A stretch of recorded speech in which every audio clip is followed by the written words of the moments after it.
So, what are we going to do here as we come into our final hours together? There are a lot of things we could do. My goal, obviously, is to always have you leave with the strongest amount of your emotion geared in your body, because that's what's going to get you to go follow through. At the same time, I look at this program, and no matter how much we pour into it, no matter how much we put you in overwhelm, as you can only imagine, there's so many things that I know are available and needed for your businesses that aren't here. So trying to figure out, what do we put in here strategically? And so I'd like to roll the dice on something that may not be as emotionally exciting, but probably more valuable. And that is a planning process. And so you might have to, for this last part, really manage your own state a little bit. But I'd like to introduce you to what I call RPM, the rapid planning method. And RPM is an experience that when you master the thinking of RPM, you don't have to use the system itself even. You don't have to use a particular, mechanical system in terms of how you do this on your computer or calculator or on paper or whatever.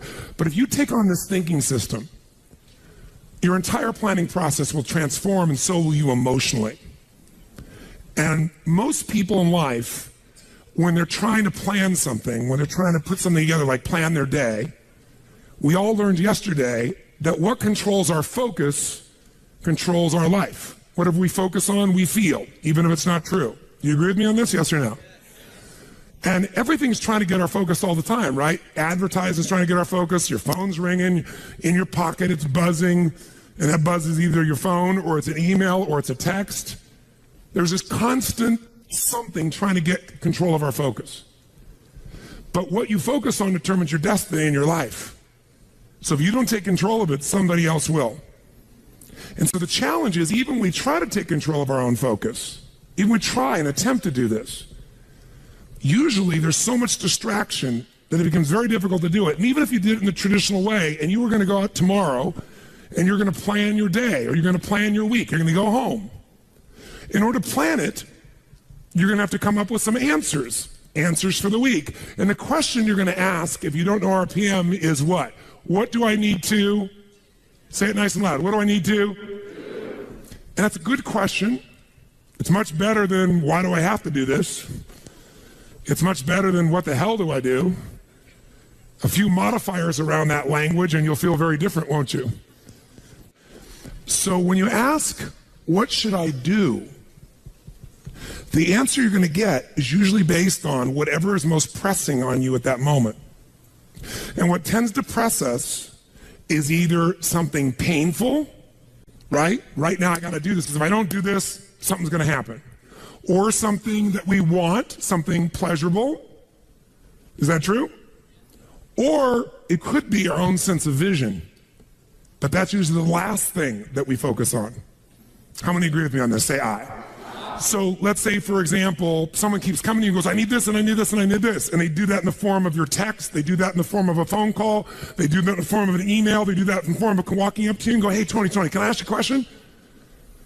And right in that moment, they're coming to you and they're asking for the most valuable thing you have in life, your focus. Because out of your focus, you're going to put your attention, your energy, your intellect, your emotion, your thoughts, your lifeblood. And the way you invest focus is the way you invest thought, feeling, emotion, and life. And wherever you spend that focus is going to determine what you end up with in this life and what you're able to give in this life. So focus, bless you, is the single most important component you got to learn to take control of. And most of us are not very good at this. Primarily because the culture has conditioned us to respond to what we need to do. And when you're coming up here, Dr. Ruth here in front of me, and she goes, Tony, what I need to do right now is being dictated by the environment, not necessarily by what is most important for me or my mission or my direction or my life. Now, in a seminar, it's appropriate most of the time because this is what I'm here to do. But even in seminars, sometimes I have to say, can I get back to you in a moment? Because I have to do this because I'm also running this damn thing. I'm not just on stage, right? So the combination makes me have to look at it. And there's an army of people back here running it, and I got to help them, or they got to help me, and a lot of moving parts. So sometimes I got to stop and not let you take my focus, even though I'd like to give it to you. But if I were to ask, what do I need to do? I'm going to get a certain quality of answer. Let me give you an example of what I mean. True story. President, I won't go any deeper than what I can reveal without being disrespectful in any way, shape, or form. I would never do that. But it's a known fact because it got out in the newspapers. There was a stage when President Clinton called me. And when he called me, he literally called me up and said, and I'd known him for a little while and worked with him prior, but he called me up and said, they're going to impeach me in the morning. What should I do?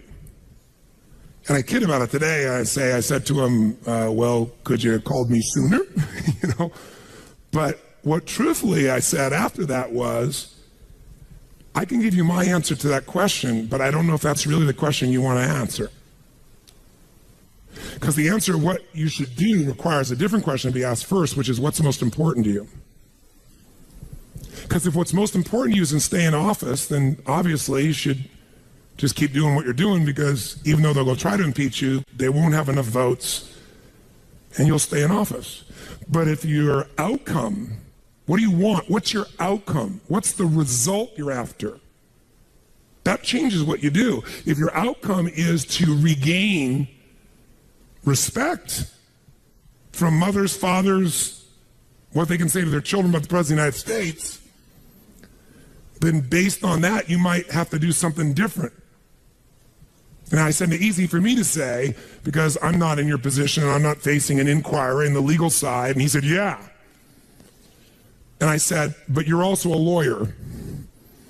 Now, you certainly know the law. And I said, you know what you can say. He goes, yeah, well, you don't have somebody coming at you, stars coming after me. He's trying to do this, trying to do that. I said, I know that. So I'm not telling you what to do. You're just asking me what to do. I won't tell you that. First, you got to tell me, what do you want? If you don't know your outcome, if you don't know the real result you're over and you answer what to do, you may even get what you want. You may do that, get the result, but it's not the result you really wanted. That's, again, the difference between strategy and tactics, isn't it? Which is one of the single most important lessons I hope we got across to you this week. So you got to learn to ask a different question than what to do, because how many of you found out that it doesn't matter what the day in your life is? If you really write down everything you got to do, there's no way in hell you could do it all. How many agree with me on this? Raise your hand and say aye. So most of you start out in the old days with a little time management book and you used to write down all your to-dos, right? How many used to have one of these? Right? You write down all your to-dos, and then in the early days, you actually put like A, B, C priority maybe in the very beginning. Anybody get that anal to be able to do that? Separate them out so you focus on the priorities, and then maybe even plan when you were going to do them in your day. And that lasted about how long? You still carried that book around with you in those days when it was on paper, remember that? But what it was your address book in those days, because you didn't have an iPhone, right? It was your calendar and your address book and a few crappy things you wrote down, but you never sat down and wrote the whole list out because you knew you weren't going to do it all, and it just felt like hell every day to rewrite it all. Who can relate with what I'm saying as being true? Say aye. So when I only had one company to run, I was just a kid, I went to one of those programs prior to the days of Franklin and Covey and all those guys. It was called the Time Bank. And we had this 3-ring binder like this. It was so cool, and it had its tabs and had my calendar in the front so I could schedule things, and have these daily little tabs. I could plan out the day and write my to-do lists. And then it had my A through Z's in the back where I could file under people's names and things, all the details I needed. And then that was all the phone information, because there wasn't email in those days. And you carried around this little mini suitcase with these big rings, and it worked really cool. It was great. But I learned once I had 2 companies, and then 3, and then 4, then 5, there was no way. My to-do list got bigger and bigger and never got to be done. And I found myself not writing it down, and then I found myself doing it in my head. And I got a pretty good memory, but man, that was painful. I felt the shock of it all over again. Bottom line is, I said, there's got to be a better way. And I kept thinking, what controls our life is what we focus on.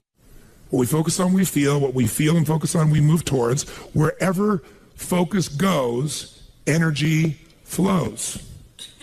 So wherever your focus goes, energy flows. So if I want to control my focus, the most powerful way is by asking what? Better questions. So I need to come up with a better question, because what to do is a painful question. And it's a stupid question very often. When you're starving hungry on the first day, what to do is obvious. Go get some food. But some of you, in spite of the hunger, and those of you who've never been to a program in my mind, the pissed offness with Tony Robbins that he would go so long, People went back, they go, but this is not right. And so they said, then go get some food. They go, no, but I don't want to miss it. Now, our fault for not communicating in advance, but the point of the matter is most of you decided what to do based on a larger outcome than the urgency of current pain. You decided, no, what's most important is to get this material, even if it's a little painful in the short term. I can eat a little bit. I'm hungry, but I can survive. I am not in Africa. This is not the last meal that I've had for 6 weeks. There may be some body fat I could be burning in the next 2 hours while I'm learning. Who knows? You know, maybe. Maybe I'm not really dying. Maybe that's just the language I use, and the language I use is producing my emotion. People say they're starving. Really? Look in the mirror. Are you starving? No, I didn't say that to anybody because no one came up and said anything to me about it. That Tony. Oh, Tony, will you take a picture with me? Yes, of course, right?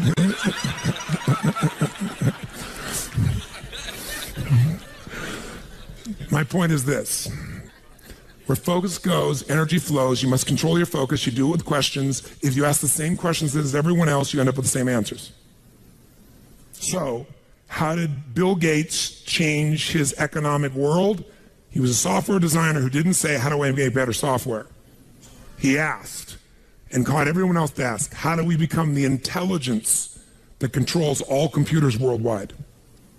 How do we become the intelligence that controls all computers worldwide? Now, when that's your outcome, do you end up with a different to-do list than if your outcome is to build the best software? Yes or no? Yes. That's why he's one of the richest men on earth. Change a question, change your life. When it comes to planning your life, I want to get you to learn to ask 3 questions now. And the first one is not, what am I going to do? And how many understand why now? Say I. The question you want to ask yourself is, what do I want? What's my outcome? What's my result? The word RPM, the first one is to get you focused on the target. The target is not the activity. The activity can change. It's what's the result I'm after. If you know exactly what it is you really want, what you desire, what you're really after, clarity is power. The more clear you are and specifically what you want, the faster your brain can get you there. But if you're generally saying things like, what do I want? Well, you know, I want more money. Fine, here's $1, get out of here. Did you achieve the outcome? Yeah, when you're that general, you think you're not getting your goal, you are. The way you language your goal, the way you think about it, you're receiving it. I want to feel a bit better. I want to lose some weight. Fine, you lost a pound, you're done. Because your brain's like a servo mechanism and a bomb and a missile. In the old days, you shoot a missile and the target was going, and if you missed the trajectory, you missed it. Today, what happens when the missile's not on course? What happens? It locks on the heat signature, what does it do? It moves and follows it. That's the way your brain is if it knows the outcome, if it knows the result. So RPM starts with, I got to know the result. This is a results planning system. The rapid planning method, but you can think of it as a results planning system. I need to know the result I'm after before I ever ask myself what to do. That takes more time, but it's worth it. Now, for time's sake, I'm not going to do this with you right now, but I'll tell you what I do when I've taught this to people and I've got a full weekend to do this in. Just to give you a picture. If I asked you right now to write out your name, your full name. Now, some of you abbreviate your signature, but write out your full name in cursive. Go and do that one time. Write out your full name in cursive. I can't even use the word cursive. Is that really the word people still use? It means in handwriting, I guess, but in cursive. Just write it out full name, because you can do this later on. Full name. If you normally abbreviate, don't do that. You have to write out the full name. Now, if I had you get with a partner, and you can try this later if you want. I'm just going to tell you because I don't want to take the time because we have such limited time today. And I have your partner say to you with a stopwatch here, okay, ready? And I go, go. And you write it out. And you tell me when you're done. I go, stop. And I write down how long that was. So let's say you wrote out your signature and it took 5 seconds. And I say, ready? Write it out. Ready? Go. You tell me when you're done. Stop. And I write down 5 seconds. I have to do that 10 times. You'll find in the beginning, you'll be, let's say, 6 seconds. I'm making it up. Everybody's signature is different. And you probably might get down to as little as 5 seconds. If you have like an iPhone, you could do it as a digital stopwatch. You could see the milliseconds. Then I say to you, I want you guys to write every other letter in cursive. In other words, you're going to write half as many letters. How long do you think it would take to do it? Half as much time? Most of you will take twice as much time in the beginning, and then eventually, what's interesting is, if I do it 10 times, and the last 2 or 3, and this makes no logical sense, and again, I don't want to take the time to have all of you do this 10 times, 10 times, 10 times, but you can go do it on your own, I'll just tell you the result. In most cases, even though you're doing half as many letters, you cut it by 2/3 the time. There's something happens when you break an old pattern and you do it fresh. Your brain over the years has learned ways to move more rapidly since when you did your original signature, and you'll do it in 1/3 the amount of time. It'll take twice as much at first, and then it'll cost you 1/3 amount of time. Now let me tell you why I'm telling you this. The system I'm calling the rapid planning method, by the time I show it to you, you're gonna go, this takes more time than just making my to-do list. When will it take more time? When? Initially. But once you get it in your nervous system, it'll take you less time because your brain will be thinking in outcomes and not activities. And when you think in terms of outcomes and not activities, pretty soon some of the activities in your list you don't even need to do to get the outcome. You find a better way to get the outcome quicker. Now, how do you do that? Yes, 3 questions. Question 1, what is my result? What is my outcome? What is it I really, truly want from this? If you're going back next week, and you say this next week, what are the most important what? Outcomes for me to get this week in my business? And you just write those outcomes out, not your action items, the outcomes. If you do that and nothing else, you'll be ahead of the game. And if you just keep looking at those outcomes every day, how am I doing on that outcome? Your brain will come up with ways to get to that outcome. I promise you. Focus on outcomes, not on activities. Action for most people, activities, most people may mistake movement for achievement. They mistake action items and to-dos for achievement. We're after the achievement. Are you with me on this? Yes or no? Yes. It's a different way of thinking, and I think all of you inherently have it, but if you make this ritualized, just like the things you learned this week, they're all great, but if you don't systematize them, they'll work when you do them. But if you systematize them, right? And you see like Mr. Hallman here, where he goes in and just does it and makes sure it's being done again, or what you've seen Chet do, or what I do. You just do it over and over again, you don't miss it. Now the results are geometric. So I want to get you to systematize the thinking, whether you do it visually the way I'm going to show you or not. So, first question, what's the result I'm after? What's the ultimate result? What do I want out of this week, out of this thing, out of my business, out of my life, for my body? And you want to be as what as possible when you describe that outcome, that result. As what? As clear and specific as possible. Generalities will confuse you. So it might take you longer than just writing down call so-and-so to think, if I'm calling my son, I'm going to call Jarek, or I'm going to call my brother. This is what goes through my head before I call him, always. What's my outcome? Because I don't want to just call him. I want Jarek to feel loved by his dad. Or I'm thinking about what's my outcome? I've got to talk to him about this thing that's out there. I've got to make sure I get through to him on this because I want to guide him and move him in this direction. That's what I want to be as his father. I don't want to just chit-chat. I can do that too. If you think before every phone call, before every time you're planning your day, and you think before you have any meeting, what do you think the first thing I ask of anyone when we sit down in a meeting is? Okay, what are your outcomes? What are the outcomes for this meeting? First thing I want to know, because if I know the outcomes, guess what? A lot of meetings, they're done pretty quick. Because if I know the outcome, you don't have to go through all the activities to sell me on it. Just, that's your outcome? How do you want to do it? Sounds good to me. Rock.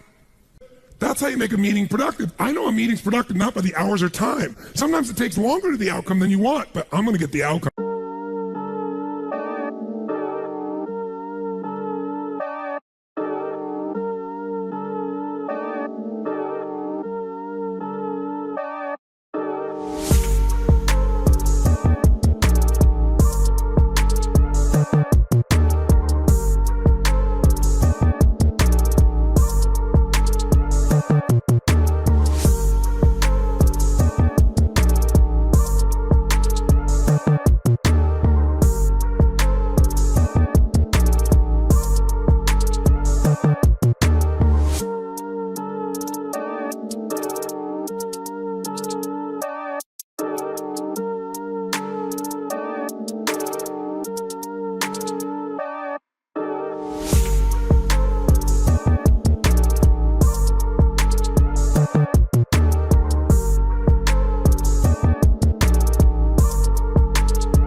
They're waiting on me. Haters think they gaining on me. Sitting in purple rain and folding origami. Oracles surround me. Each one more astounding. Still handle my biz. Just got a channel climb up to the level. The damage I really can make is a trip. Doing figure eights.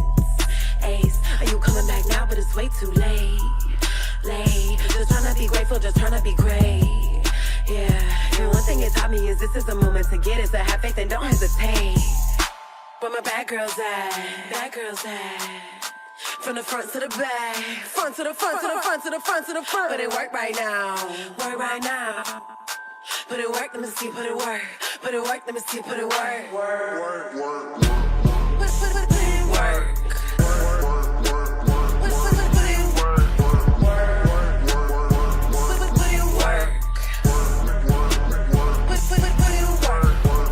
Never land, never let my feet touch the floor. I just flow in my zone, you can't touch us though. Keep it moving, UFO, I just got to go. I can't touch the floor.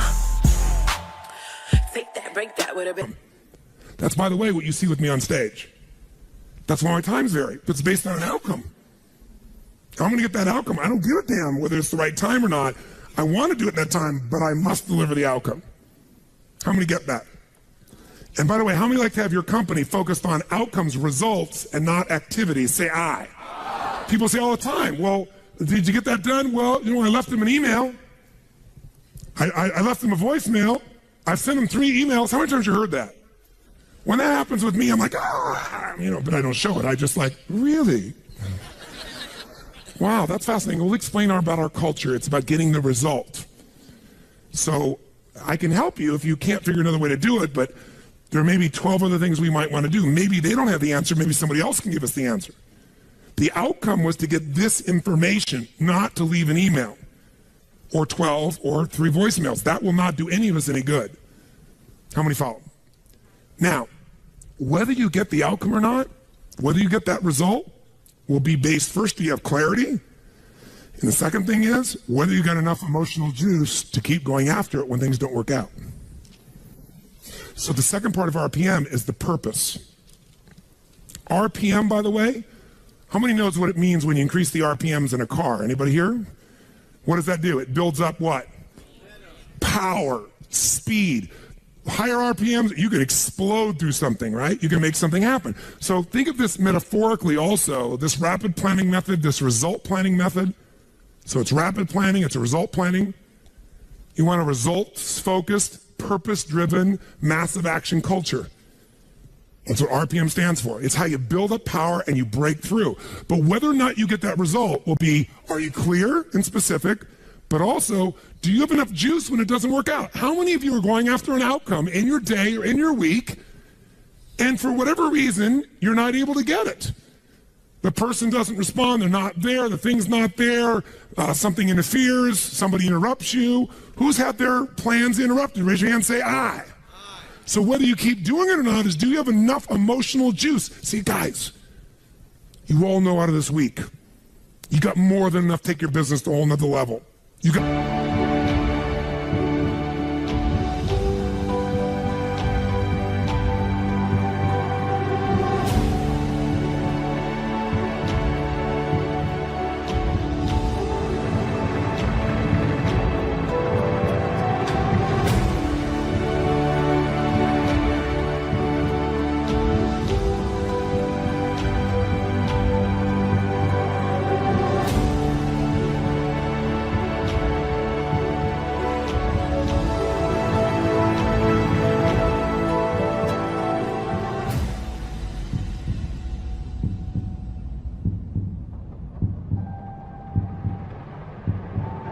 more ways you can go home and be artists now.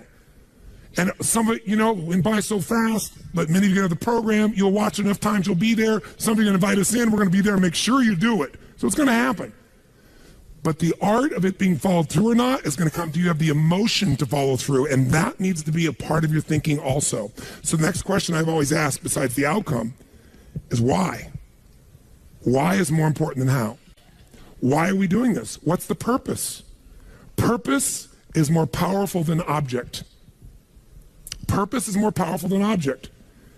You say, I want $1 million. That's a great objective. I want $1 billion. Great objective. I want to feed 3,000 children in my community. That's a beautiful objective. It's even more specific. But even that objective, you might get excited about, so you realize what it takes to feed 3,000 kids, right? And the politics involved and all the people that don't follow through. And then you have this good intention, and somebody else is pissed off because one of the kids didn't get fed, right? And you did everything you know how to do. What's going to make you keep going? Purpose. Why do you want to feed those 3,000 kids? Why do you want to make that $1 million, that $1 billion? Why are you going to take your business to the next level? Why is the most important thing to know, because that's where all the emotional juice and fuel is to actually get you to go through when the challenges show up. Every person you see who's on fire and is successful knows the why. You know what the problem is? You might know the why in the beginning. You wrote a mission statement and stuff like that. You got to know why you're doing this right now. This right now. That's what's going to engage you and activate the why. You might have a why, but it's not active. How many follow the difference when I'm talking about here? Say I. Otherwise, that little law of familiarity shows up. You know, well, we're doing this because da-da-da-da-da, and you repeat the why, but it has no emotion behind it. See, if I take a stick pin, no, I don't see anything like that, but you know when a woman has a blouse and they have like a little stick pin in it? Let's think that stick pin is a word. And I take that stick pin and I throw it at you. Are you going to feel it? Barely. But if I take that little stick pin called a word and I wire it to the back of a giant iron bar called emotion, now I can take that stick pin and put that thing right through your heart. That's the power of why. RPM. R is the result, the outcome. What you're after, P is the purpose. It's the why. 80% of success is why. 20% is how. Get a big enough why, people will figure out how to do it. Yes. How many agree with me on this? Say I. So you better know your why. So, talking to the president, tell me something. What's your outcome? And then why? And then once we know the why, we know what you're after and why, then the question is, how do we do it? We know what we're after, why, how do we do it? By the way, are there lots of hows to get to an outcome, yes or no? Yes. Are there many paths to get a result, yes or no? Yes. Some are more efficient than others. And you're not going to know. So you know what you do? You brainstorm out all the hows you can think of. All the things you could possibly need to do to get that result. And then you narrow it down to the 20% that makes 80% of the difference. And you'll find out you don't have to do that whole to-do list. In fact, wouldn't it be nice to write your whole to-do list and not do it and still get the outcome? How many prefer that? Say I. That's RPM. I love it when I don't do my to-dos and I got the outcome. That's the coolest thing in the world. You might have done one or two of them, but it's then learning selectively which ones are going to create it. But the only way to do that is to brainstorm out the M, the massive action plan. If I know the result I'm after, I know what it is I want, what's the outcome, what's the result, what do I want specifically, clearly, and I know the why, and the why has got to move who? Who does the why have to matter to? Everybody around you. Well, if it's a why you're trying to get everybody to deal with, they got to have a why involved in it. But people do things for different reasons. People donate money for different reasons. Some of you donated money the other day here because you were moved by the experience. Some of you did it for connection. Some of you did it to contribute. Some of you felt guilty if you didn't do it because somebody else did beside you. Or you have a lot of money and you feel guilty about it because you didn't earn it. I'm not saying anybody in this room, but that's how some people are. They inherited it, so they feel guilty. Some people do things to get their name up on the wall. Some people today do it anonymously and then tell everyone. Isn't it true? Yeah, just confidentially. That was me. You know? And everybody tells everybody that it's anonymous. They're doing it for significance. Some do it for connection. Some do it for contribution. I don't care why a person does it, but we do it. But if you're going to work with a group of people, you better make sure the why touches on all their needs. Does that make sense? When it's you, whose why does it have to be? Whose why does it have to touch? Whose purpose does it have to be? Your own for you to be moved. So if you know the result and you know the purpose, now you need the M, which is the massive action plan. We also call the massive action plan the map. It's your massive action plan, your map. How are you going to get there? What are you going to do? And by the way, when you're crystal clear on what you want and you know why you want it, you can make a big map. You can brainstorm a million ways to do it. Not all your how's are going to work. That's why you make a whole map. And then go back and gradually asterisk the ones that are the most important and go hit those. You might get the whole outcome in the first 2 action items and get rid of your whole rest of your list. This is RPM. This is how I operate. Now, if you never did this on paper and you just did this thinking process in your head, you'll get invaluable resources. If you learn to put this on paper, it'll be more powerful because then your brain isn't racing and you can see it. If you make it into a system that you personally use, your productivity will explode. If you teach your whole company to do this, your company will go to levels you can't even imagine because everyone will maximize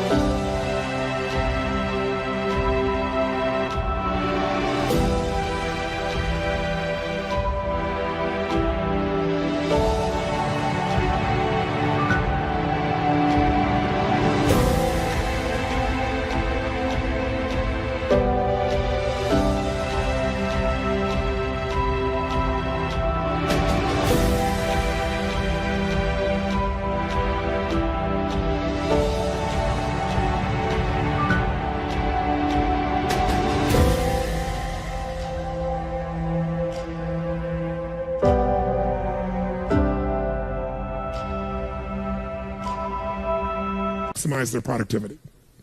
And it is different than any other system in its essence because it causes a different focus with a different level of emotion, greater creativity as a result of that, and then it shows you how to leverage it all.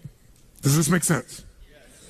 So those 3 pieces, results planning, asking what question? What's the first question you're going to always ask? What do I really want? What's my outcome? What's the actual result I want? From this day, from this week, from this conversation, from this meeting, doesn't matter what it is. If that's all you ever do, you're already practicing RPM at a fundamental level. But if you want to juice it up, you'll ask the second question. What's the second question? Quick. Why do I want it? Why? What's juicy about this? What excites me about this? What do I really want about this? If I'm going to call this person, why am I calling them? And you know what? When you get a stronger why, the action items change because you're in a different what? Who knows? A different what? Make that same call without any clear outcome and any clear purpose, or the outcome is get back to him. That's my goal, get back to him. What's going to be the quality of the writing or the phone call or the vocal quality when you're getting back to somebody? Versus if you know, my outcome is to make sure they feel like I am so in their corner that I'm here to make sure their needs are completely met, more than they've ever met by any person they've ever spoken to on the phone before, and that I'm here for them and they can count on me. Why? Because that's who the hell I am. Because when people deal with me, they have found someone like no other human being they've ever dealt with, and I am a source they can count on. That's why I don't have to go chase 8 million new clients. That's why they stay my client for 17 years and pay me $1 million a year to talk to them on the phone once every 10 days for 10 minutes and see them 3 times a year for an hour. And I get a piece of the upside, so sometimes I get a couple $1 million for that. Why would somebody pay you that kind of money? Because when my guy calls me, he gets delivery he can't get anywhere else on the face of the earth.